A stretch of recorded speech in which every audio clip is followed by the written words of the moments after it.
Namaskar. And first of all, thank you to Observe Now to call me and to give me this opportunity to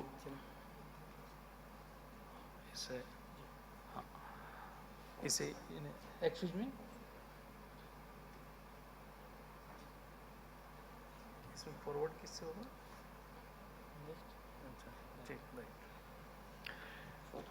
या मैं आपसे हिंदी और English दोनों में ही एक तरीके से कन्वर्सेशन कर सकते हैं, तो मैं समझता हूं कोई दिक्कत तो नहीं होगी. Myself S.C. Garg from REC. As you know, the PSU sector has great role in our country, but private sector equally has to play their role. So the bonding between the private sector and public sector is necessary. This is the first framework. It should be in our mind. Whatever I am saying PSU is important, but equally the private sector is also important, first of all. So my today's discussion is on role of PSUs in the digital transformation of the power sector. Because I belong to the power sector, I just can share something on the power sector, how this power sector can become a catalyst for the development of our nation by 2047. This is the main motto. Now, just to have an idea about the power sector at a glance, कि power sector में अभी क्या-क्या हुआ. India is the third largest producer and consumer of electricity worldwide. हम कहाँ तक पहुँच गए हैं? ये एक थोड़ा सा snapshot है. Installed generation capacity is 448 gigawatt. Now, we itself have the plan to put renewable energy target of 500 gigawatt by 2030. The peak power generation demand in the country is 244 gigawatt that has been met up. Power requirement to grow by 2030 is 817 gigawatt. Out of that, we have to generate 500 gigawatt target of the renewable. Government plans to establish renewable energy capacity by 500 gigawatt. So this is the various component, what kind of installed capacity power sources mix we have. So you will see from the coal is now decreasing, and we have reached almost 50% to the renewable side, like wind, solar, small hydro, oil, gas, nuclear, and hydro. So almost 50-50 is the mix of the power sources. Now, we are the fourth globally in renewable energy installed capacity. Just one thing I would like to mention. From you see the past 10 to 15 years of the power sector, you will find कि हमारे country में कई सारे villages में electricity नहीं होती थी.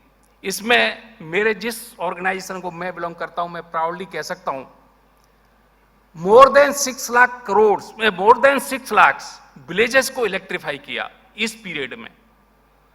2.86 crore house hold को इलेक्ट्रीफाई किया. एक इंडिविजुअल घर जाकर के जो भी बिलिंग हाउस होल्ड्स हैं उनको सभी को इलेक्ट्रीफाई किया. इवन रिमोटेस्ट प्लेसेस में जो विलेजेस थे 18,500 उन सबको इलेक्ट्रीफाई किया. तो these are the very great challenges, और ये सभी मीटअप किए.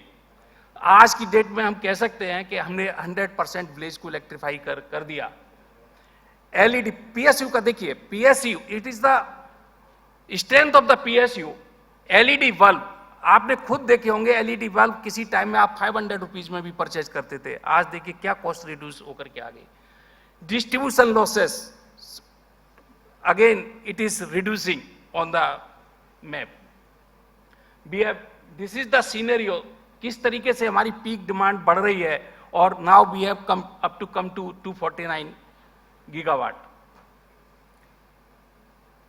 So these are the just contributions of various organizations in power sectors: REC, PFC, NTPC, NHPC, nuclear power.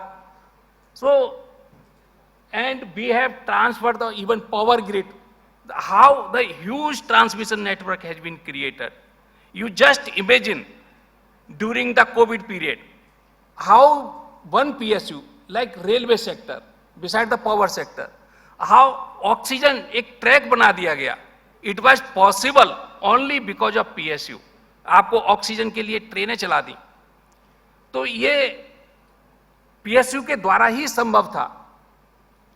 Certainly private sector का भी हेल्प चाहिए, बिना उसके नहीं हो सकता.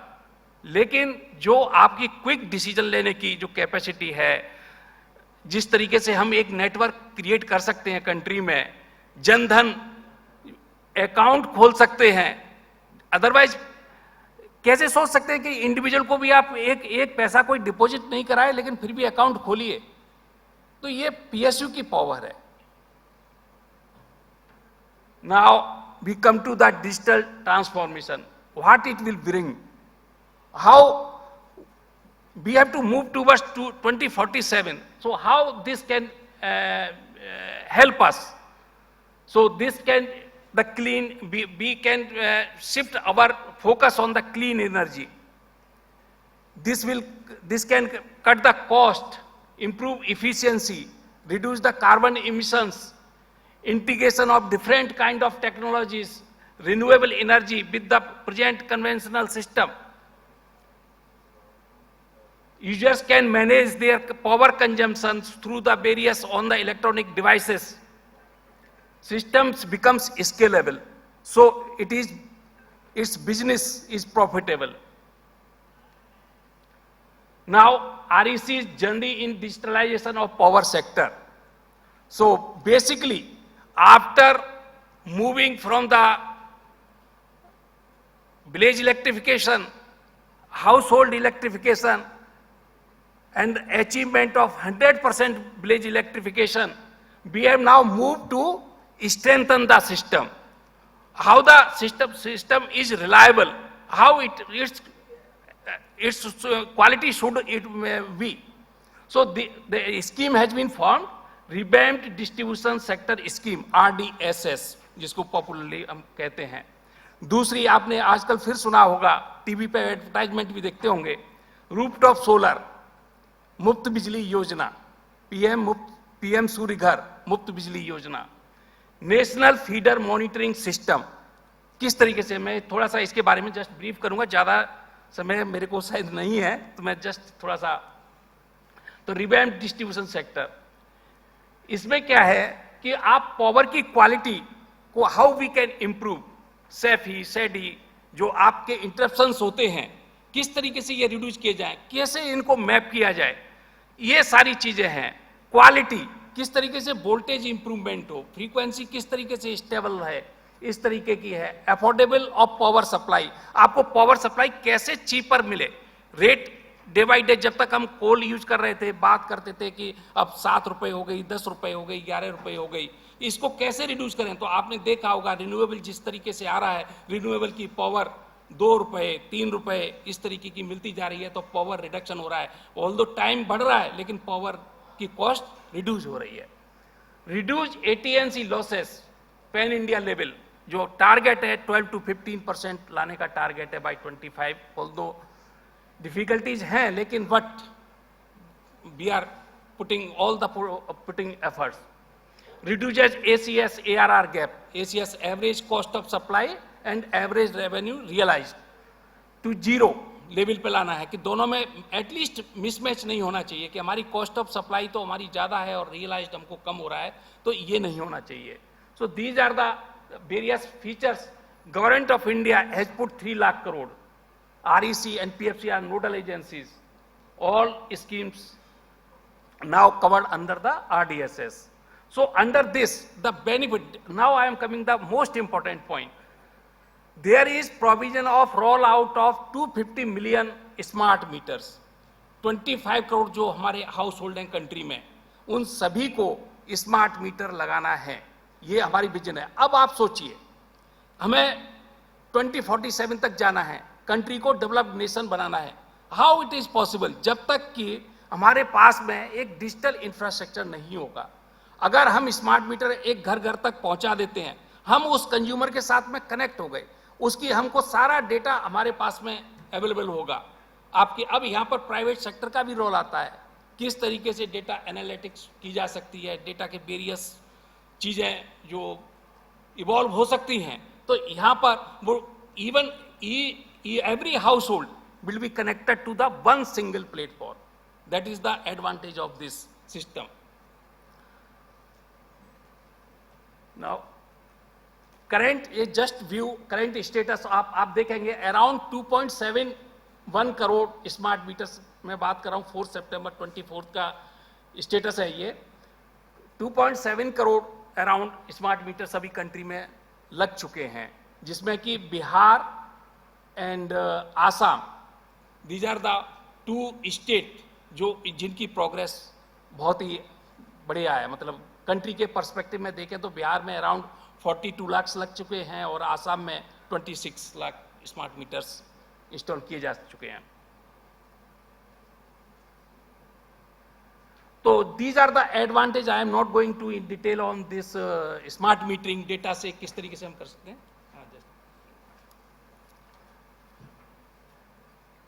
पीएम सूर्य घर, नाउ आप सभी जानते होंगे, इसको भी किस तरीके से इंस्टॉल करके आपको पावर रिडक्शन को, रिड्यूसिंग द बिल्स, किस तरीके से हम रिड्यूस कर सकते हैं। तो ये एडवांटेज है कि हम कम से कम 1 से 2 किलोवाट का तो लगा ही सकते हैं। 2 किलोवाट तक गवर्नमेंट की काफ़ी अच्छी सब्सिडी भी है, करीब 60,000 30,000 पर किलोवाट है, अप टू 2 किलोवाट तक। फिर आपको 3 किलोवाट तक है, तो ये आप एडवांटेज लिए जा सकते हैं। अब मेरा इसमें एडवांटेज की बजाय मेरा पर्पज है कि आप किस तरीके से डिजिटल ट्रांसफॉर्मेशन की तरफ अपने को प्लेस कर सकते हैं। That is the main thing. सारी इसमें देखिए, सारी प्रोसेस, सूर्य घर योजना लोगों को पता नहीं होता, इसमें सारी प्रोसेस जो है वो पूरी 100% डिजिटलाइज्ड है। आपको जस्ट एक वेंडर को, हाउस होल्ड को रजिस्टर करना है, उसके बाद में देयर इज नो वेयर, इसमें इतनी ट्रांसपेरेंसी है सिस्टम में, उसकी सब्सिडी रिलीज होने तक, उसके बाद में मॉनिटरिंग तक, everything is here. Now these are the advantages and how this national feeder. अब ये सारा जो डेटा है हमारे पास में, इसके लिए जो सूर्य घर योजना से जो भी सिस्टम डेवलप किया गया या स्मार्ट मीटरिंग के थ्रू जो भी सिस्टम डेवलप किया गया, इसके लिए हमने एक सिस्टम बनाया, नेशनल फीडर मॉनिटरिंग सिस्टम। जितने कंट्री के हमारे फीडर्स हैं, अराउंड 2.5 लाख फीडर्स हैं डिस्ट्रीब्यूशन सेक्टर में, उन सभी को फीडर्स को हमने एक जगह पे ले आया, ला करके एक सेंटर से we can locate individual feeders and उसको पता करके उस पर क्या, कितने टाइम पावर आ रही है, कितने टाइम पावर नहीं आ रही है, we can locate. So this is the presently this is the stage that out of 2.5 lakh feeders, now so far 1.76 lakh feeders have been integrated with the system. A just view of NFMS portal,